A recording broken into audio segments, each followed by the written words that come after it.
Uttarakhand heritage media लेकर आया है फुलवारी में चर्चा। पूर्व डीजीपी उत्तराखंड और उम्दा लेखक श्री अनिल रतूड़ी जी के साथ उनके निवास स्थान फुलवारी में, जहां से हम जुड़ेंगे आपके साथ।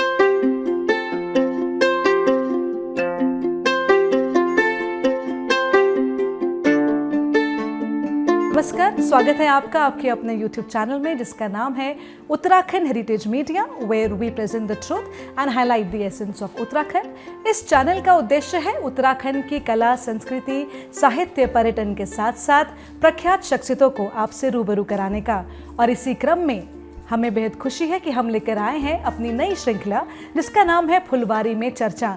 जी हाँ, ये एक ऐसी सीरीज है जिसमें कि हम करेंगे चर्चा उत्तराखंड के पूर्व डीजीपी श्री अनिल रतूड़ी जी से, उनके ही निवास स्थान फुलवारी में।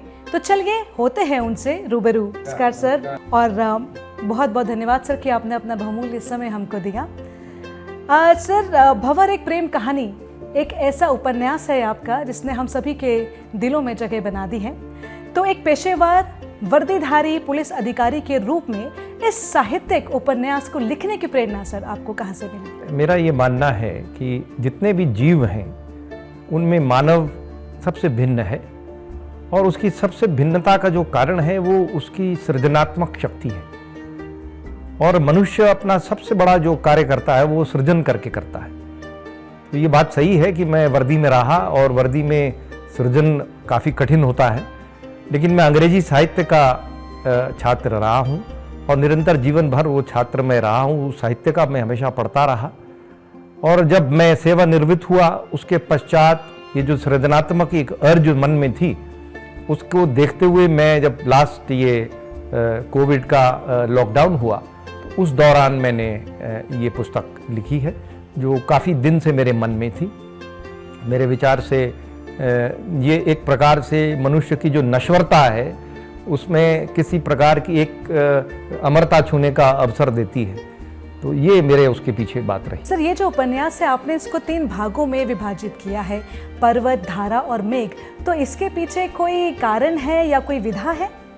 मैं ये आप अवगत होंगी, साहित्य में बिंब, प्रतीक, रूपक विभिन्न प्रकार के प्रयोग किए जाते हैं, और इस कहानी को जो कि एक मानवीय कहानी है और लगभग 30 वर्ष की कहानी है उसको इस प्रकार के रूपकों में लिखा गया है कि पर्वत में जो मुख्य नायक है उसका जन्म होता है, और फिर वो धारा जो जीवन की जैसे बहती है वो देश की जो मुख्य धारा है और मैदानी क्षेत्र है उसमें जाता है, और आखिर में जो वो प्रेरित होता है जब अपना उसको आत्मबोध होता है तो वो उसमें उसको मेघ की जो रूपक है वो उसमें प्रयोग किया गया है।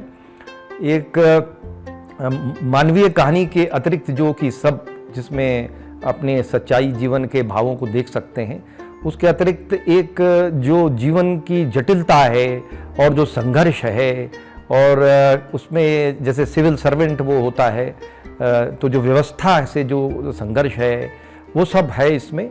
और एक भारत की ये भी कह सकते हैं कि 30 वर्ष की सामाजिक आर्थिक जो जर्नी है, जो सफ़र है, वो भी इसमें समावेश उसका दिखने को मिलेगा। एक दस्तावेज उस प्रकार का भी है।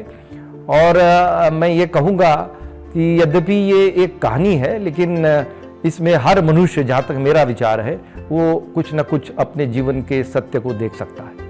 आपने साहित्यिक विधा के बारे में पूछा, तो आप अवगत होंगी जर्मनी में एक बड़े विख्यात दार्शनिक और लेखक हुए हैं गेटे। उन्होंने मिस्टर विलियम लिखी थी, और उसके पश्चात से एक यान्र जो साहित्य में आया जो यूरोप में, जिसको जर्मन शब्द है, थोड़ा सा बोलने में मुश्किल लगता है, बिल्डंगशरोमन, जिसमें एक कमिंग ऑफ एज यानी कि एक बच्चे से लेकर बड़े होने तक, खास तौर से किशोर अवस्था से जो कठिनाइयाँ आती हैं, एक कमिंग ऑफ एज स्टोरी, जैसे portrait of an artist as a young man James Joyce ने लिखी। हमारे अपने ही हिंदी साहित्य में बड़े विख्यात अज्ञे जी ने शेखर एक जीवनी लिखी। उसी के एक परंपरा में ये कहानी लिखने का प्रयास किया गया है। यद्यपि वो जिनके नाम मैं ले रहा हूँ वो लेखक तो बहुत बड़े लेखक हैं, मैं तो एक बहुत छोटा प्रयास कर रहा हूँ, लेकिन उसी परंपरा में जो बिल्दंश रोमन है, कमिंग ऑफ एज की जो स्टोरी है, जिसमें आप आखिर में पात्र को अगर जो देखेंगे तो वो 30 वर्ष या उससे अधिक का जो सफर रहा है, जो उसको आप जब समझेंगे तो आप उसको बेहतर समझ पाएंगे।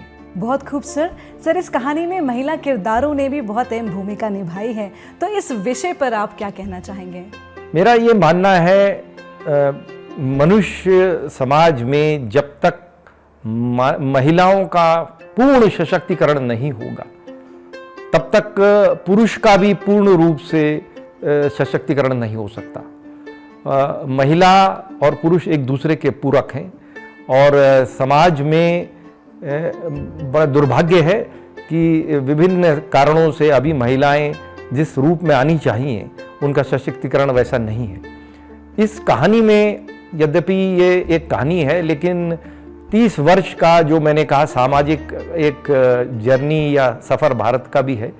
इसमें मुख्य तौर से वैसे 7 अगर जो नायक है उसकी पुत्री को भी ले लें तो लगभग 7 ऐसी महिलाएं हैं जो इसमें मुख्य पात्र हैं। उनमें जो उनकी जो जर्नी है, उनका जो सफ़र है, आप अगर जो देखेंगे तो वो बिल्कुल सशक्तिकरण के निम्न स्तर से लेकर और काफ़ी हद तक सशक्तिकरण जो नायिका है, जो नायक की प्रेमिका है और पत्नी है या उसकी मित्र बनती है, उसमें वो सशक्तिकरण आपको देखने को मिल सकता है। तो मेरे विचार से इसमें भारत की जो यथार्थ जो समाज की जो स्वरूप है वो इसमें डालने का प्रयास किया गया है। और जैसा मैंने कहा, पुरुषों के लिए भी ये महत्वपूर्ण है कि वो महिलाओं को आगे लाएं, उनको पूर्ण रूप से सशक्त करें और जो ये पैट्रियार्कल समाज है उससे हम लोग आगे बढ़ें। बहुत खूब सर, आपका ये जो उपन्यास है ये पाठकों को और ख़ासतौर पर युवाओं को बहुत प्रेरित कर रहा है, तो इस पर आप क्या प्रकाश डालना चाहेंगे? मेरे विचार से मनुष्य, जैसा मैंने शुरू में भी कहा, वो सब जीवों से भिन्न है। वो केवल खाना खाना, भोजन करना, सोना या सामान्य और जो पशु प्रकार के जो जीवन है बाकी पशुओं का, वैसे उससे उठकर उसके अंदर एक चेतना है, उसके अंदर एक आत्मा है और आत्म जागृति जो है वो सबसे महत्वपूर्ण चीज़ है। सबसे महत्वपूर्ण है मनुष्य को अपने आप को पहचानना, और वो उसके लिए उसको एक संघर्ष करना पड़ेगा, अपने चैतन्य को तीव्र करना पड़ेगा। और वो जिस दिन इस बात को पहचान जाएगा कि वो कौन है और वो क्या चाहता है, उसके अंदर क्या प्रतिभा है, और वो उसी के रास्ते पर चलेगा, तभी उसका जीवन सार्थक हो सकता है। जो मुख्य इसमें किरदार है कहानी में, जो नायक है, वो एक सिविल सर्वेंट होता है, तो उसकी जो जद्दोजहद है, संघर्ष है कि वह पहले बड़े संघर्ष से बनता है, फिर जब बन जाता है फिर उसमें किस प्रकार की जो द्वंद्व आते हैं कि वह सही रास्ते पर है नहीं है। तो आत्मबोध जो है वो एक चैतन्य को तीव्र करने से ही आ सकता है। तो मेरा जो युवा पीढ़ी है उससे विशेष तौर से यही आग्रह होगा कि वह एक तो सबसे पहले इस पुस्तक को पढ़ें जो अमेज़ॉन पर उपलब्ध है, और भंवर एक प्रेम कहानी जिसका नाम है। इसमें आपको वो सार मिलेंगे कि किस प्रकार आपको आत्मबोध करना चाहिए, अपने आप को पहचानना चाहिए, किसी भेड़ चाल में नहीं चलना चाहिए। जो बताई गई बातें हैं उसको स्वयं देखें, अनुभव करें, उसकी जो तर्क संगतता है उसको समझें, और अपने परिवेश में खास तौर से ये जानें कि आपको क्या चाहिए, आपकी प्रतिभा क्या है और आपकी आत्मा क्या कह रही है, और सच्ची निष्ठा से उसको साकार करने का प्रयास करें। केवल ये देखी दिखाई जो समाज में है, दूसरों को देखकर जो फैशन चल रहा है या जो ट्रेंड चल रहा है उसके पीछे ना जाएं। बिल्कुल सर, आपसे चर्चा करते हुए तो समय का पता ही नहीं चलता, और ये लगता है कि ये चर्चा हमारी यूं ही निरंतर चलती रहे।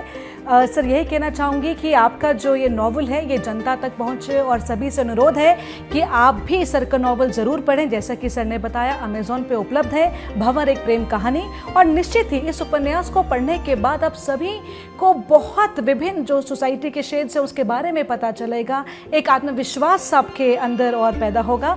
और इसी उम्मीद के साथ साथ कि हम श्री अनिल रतूड़ी जी से फिर मुलाकात करेंगे एक नए विषय पर फुलवारी में चर्चा सीरीज के साथ। नमस्कार। धन्यवाद। नमस्कार। नमस्कार। डाली डाली फूलों की तुझको बुलाए रे मुसाफिर मेरे